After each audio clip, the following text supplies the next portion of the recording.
going to come out and be this Aaron Rodgers or frickin' Cam Newton or anything. We just think that he's able to lead a team if necessary with the raw talent he has. Okay, if for all the fans out there that aren't nerdy and all that and are kind of rolling their eyes right now, it's simple. Just watch when Kaiser and Boyle throw the ball, and it's something that I've noticed about Aaron Rodgers versus Patrick Mahomes. Okay, just in a modern day context, people are saying, "Oh, Mahomes has such a stronger arm than Aaron Rodgers," and I'm like laughing because I'm like, no, Aaron definitely has the strongest arm I've ever watched, because you look at the ease in which Aaron throws the ball and then watch how far it goes. Guys shouldn't be able to flick their wrist and the ball go across his body 55 yards in the air and hit a bucket. Across the field. Across the field, okay? And he's doing it on a flick of a wrist. You watched like guys like even Favre did it. When he really wanted to fire it in, that ball came down by his damn knee and all the way, and he just torqued it. Kaiser does that. Watch Boyle. That's what made me pay attention, because when I flipped on a preseason game, I thought, what the hell is Rodgers doing out there? Because I was kind of tired. I took a nap, and it took me a minute for my eyes to adjust, glasses get on, because it was the way he throws the ball. It's just easy, and the ball comes out with velocity. There's not this violent windup. It's a flick of the wrist. And again, I'm not saying he's got a comparable strong arm. I'm just saying, just watch the ease in which he releases the ball, and there's still a good amount of velocity on it with all this body torque and all that, compared to Kaiser, who's got that big windup and the ball's getting tipped, and that's what made me catch my eye on Boyle. Was it was very similar into the Rodgers light. That ball just comes out very easily, very effortlessly, and still gets to wherever it needs to go with a fair amount of velocity. That's all. Timmy Boyle and Manny Wilkins. Keep those names in mind, Dillon. I will. Maybe the Cowboys will have them in mind.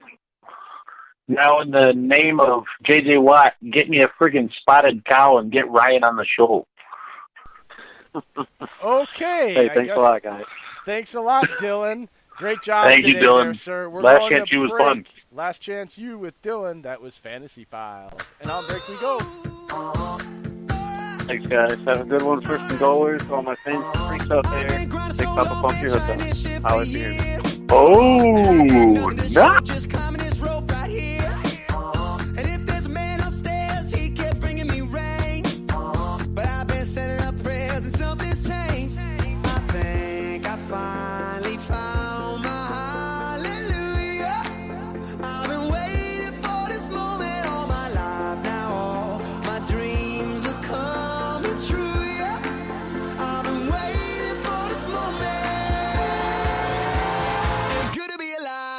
Now.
And it is good to be alive right about now, and we are joined by the one, the only, the man, the myth, the legend, Ryan Molstad.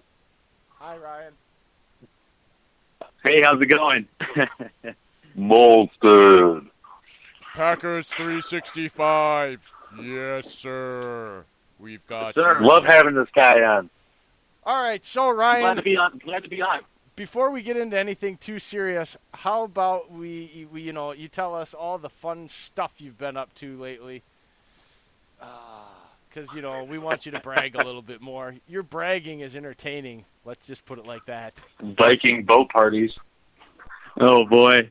Yeah, you guys have been privy to some private information regarding my fun times out and about. But, it's been good summer. I'm having a lot of fun, that's for sure. But being on this podcast is always the highlight. And if you want to talk about bragging, I guess that would be the brag. It's the fact that I'm on the show again. So that's pretty dang cool. And since we last were all talking on the podcast, a good month and a half ago before training camp started, you guys had thrown out quite a few questions that pretty much we predicted to come true. And it's looking so far as if that's the case regarding the Mike Daniels potential cut, Trevor Davis coming on strong, potentially being a surprise addition to the 53 roster, and then talking about Dexter Williams and what he could potentially provide for the offense. Juice 22. I love the kid. So far, so good, I'd say. Well, I still got one more. The only thing that's created a huge Grand Canyon style rift between Dave and I right now is roster projections and how this roster is going to be built. And if I could put it in layman's terms, Dave and I are standing on opposite sides of the canyon, screaming at each other profanities that neither one of us can necessarily make out. I'm yelling at you in Wookiee language. So let's hear it. Okay, Dave, All right, go ahead, because Dave always gets me going with his nonsense. So where are we starting? QBs, running back, start with offense first? Offense first, because there's probably – I got 26 out of the 53 on offense on mine. All right. First off, I'm starting off – obviously Aaron Rodgers makes it. We don't even need an explanation for him. I'm shoving that one to the side. We know. I am going to keep Boyle and Wilkins, and I say Kaiser either gets traded for a low pick or he gets cut, because I think the other two QBs have been outperforming him in camp. I haven't seen them perform. Just obviously, I'm not in Green Bay, but just constantly watching everything that's happening from the great people that are there reporting live on Twitter. Thank you, Aaron Nagler and Andy Herman.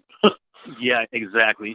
And Ryan Wood as well. But yes, I would start to lean that way. It just doesn't sound like Kaiser has been picking it up. And I mean, it's unfortunate for him because this is his third offense in 3 years since he's entered the league.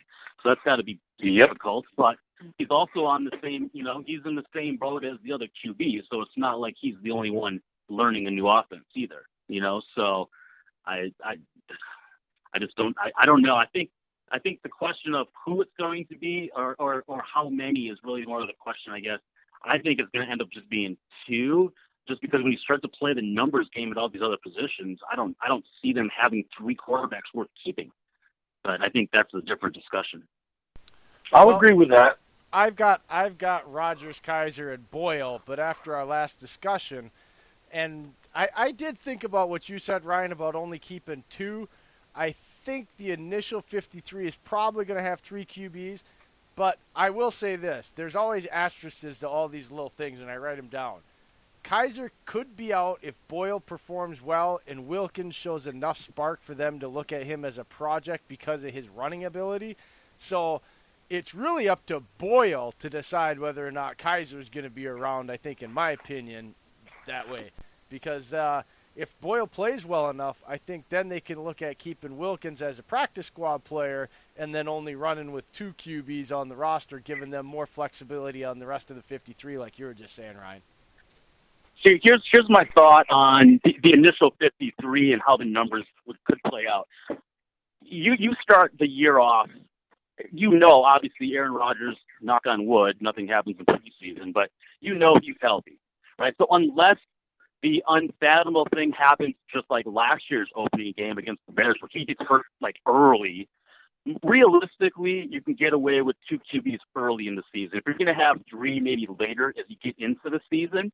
But I think at the beginning, if you need to give up a roster spot because you don't want to lose someone at a different position, you don't want to lose that depth at whether it's cornerback or receiver or punchback or whatever, I think then that's where you give up that spot, at least at the initial 53. I agree. I'd move Wilkins to practice squad on my list for that and keep Boyle as a backup. That's always my first spot that I cut thin, too, is quarterback, especially when you already have your franchise guy because you're not searching. I agree with you, Ryan, there. When you're trying to squeeze an extra guy in, usually that third quarterback is the first sacrificial lamb out of that 53 guys. Absolutely. All right, Jay, who's your running backs? You're on the spot now. I want to hear your running backs. All right, well, running backs. This becomes where we start to split on everything here, Ryan. Just an FYI, I've got running backs that make the 53 as Jones, Williams, Grant, and Vitale, and then you'll have any of these other guys could potentially be there because it really depends on injuries again because I don't see any of those first 3 or 4 getting cut. But I do see them being an injury and then being on IR or the PUP list at the beginning of the year where another back can slide in. I'm not going to say they're keeping less than 5. I see 5 running backs making this roster. They got 7 or 8 right now on the 90. That's the way I look at it right now. I agree with that. I pick the same running backs. If there's going to be a surprise cut, it would be Jamal Williams. Damn it, he stole my pick. If there's a surprise of that group, it would be Jamal Williams because I think the injury is the problem right now, and I just think obviously I love Aaron Jones. Obviously, I really like Dexter Williams. I've said that many times. You already know Danny Vitale is going to be on this team as a fullback. He's going to be a beast, and then receiving threat too. Yeah, he's really good, actually, as a pass-catching fullback. And I really, really like what Corey Grant can bring to this team, some real speed and some different type of skill set from the other running backs. And then I just think it depends on how these other guys play. I've heard good things about Carson recently. Aaron Rodgers gave him some props just recently. And I kind of like a little bit of what I saw on Darren Hall when I heard that we picked him up. I thought that he showed a little bit on tape also. So this is a chance. Obviously, these guys haven't played preseason yet, so we'll see how it plays out. But I initially, though, I would say for sure Jones, Williams, Grant, and Vitale.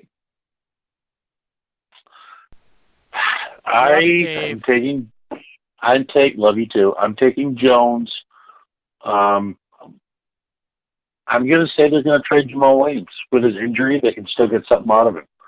I think at the end of the preseason, I think you'll see Dexter Williams in live game action show why they took him in the draft. And it's going to make people kind of forget about the Jamal Williams a little bit, especially with having that depth at running back.